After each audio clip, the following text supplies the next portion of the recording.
ended up really becoming an artist for whatever reason. I spend a lot of my time in the studio on my own.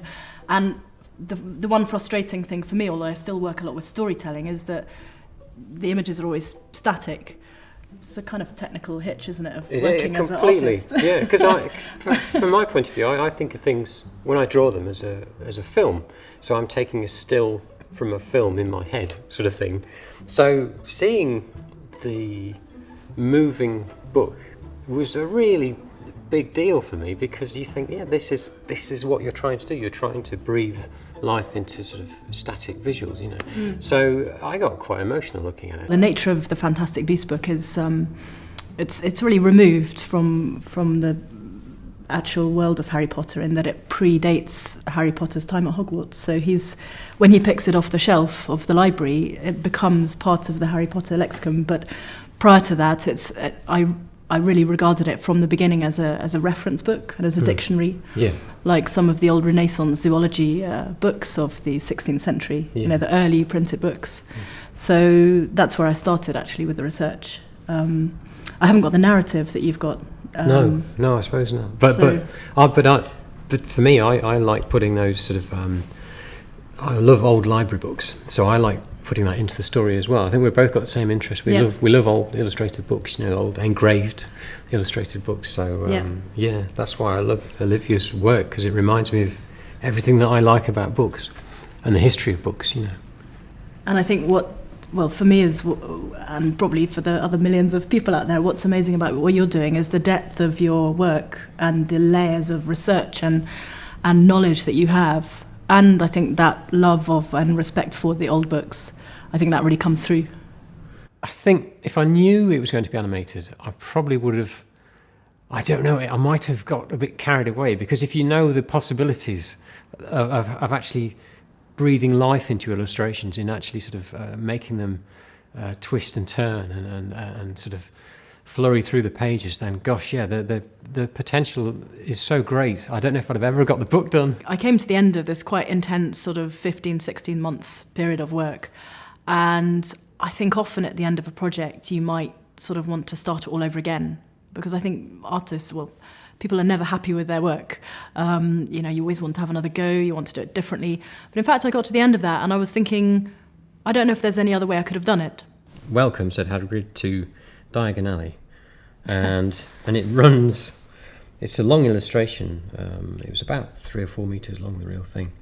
But they've individually animated these little tiny pieces, which is a lot of work. So there's a little tiny creature in a cage.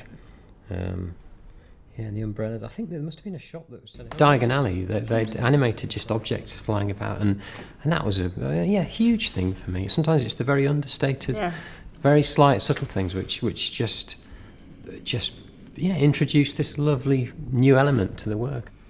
So I think the next one's going to be the werewolf. Yeah, this was the one I really enjoyed seeing, actually. This is charcoal. Is it? It's not, actually. It was done as a dry point plate. Oh, really? Because obviously the Fantastic Beasts, well, as in the Harry Potter narrative, you know, there's a lot of transfiguration, transformation. Yeah. So my favourite in the Beasts book is the werewolf, which I had drawn the stages of. Yeah. You know, so you've got 1, 2, 3 stages of the transformation into the wolf from the man. And this is actually animated to achieve what's the right word for it?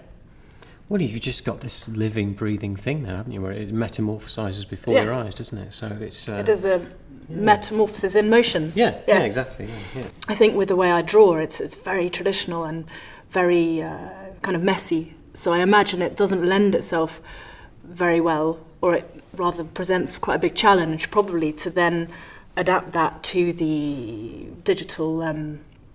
whatever program they're using to do this work. When you're drawing, it's the messy things that I really like, the marks, and because I see your work and you see the marks of the printing plate, the scratches, and the little sort of it's the sort of paraphernalia around making a work of art that I really like, and you see that in your work, you see, which is why you see the handmade process. But what's interesting is then you've got this very very old process which we both use, which is printmaking, drawing, which is as old as people scribbling on sort of rocks and things, and then you're adding this incredibly advanced digital systems to just sort of breathe life into them. It's fantastic, really. It's a collision of some very... The old and the new. It's, yeah. I think it gives birth to something, very... Yeah. Well, it's its own thing. I don't know how to describe it, really. Yeah, it's new. Yeah, it is new.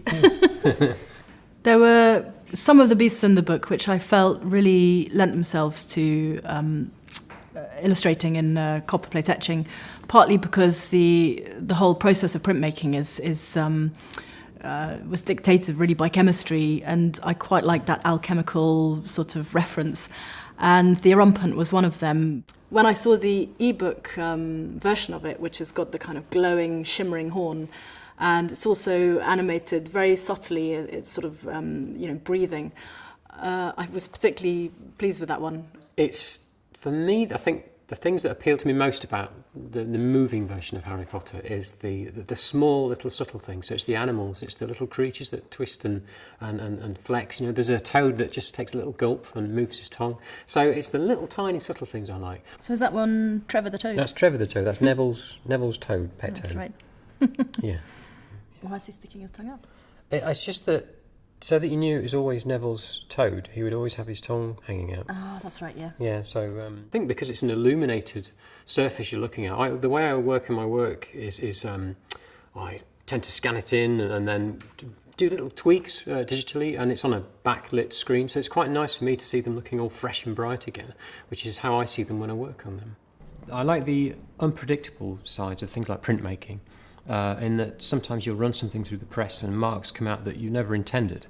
But that makes the interesting for me, because you get so tired of your own handwriting, your own predictable way of drawing.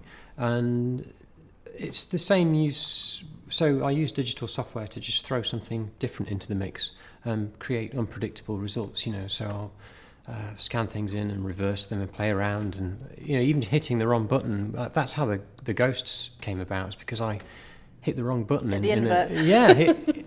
inverted an image. So black became white became black. So I started painting in negative, painting in reverse effectively, and then I would digitally reverse the image back to give this sort of ghostly. So sometimes those accidents. Quite fortunate, really. And it's the same in printmaking, isn't it? You'll have I'm doing the same. I'm just about 300 years behind Jim. Because the equivalent of my digital media is the printmaking plate. So I use etching, which is sort of the same as Rembrandt was using. It's sort of 300-year-old medium.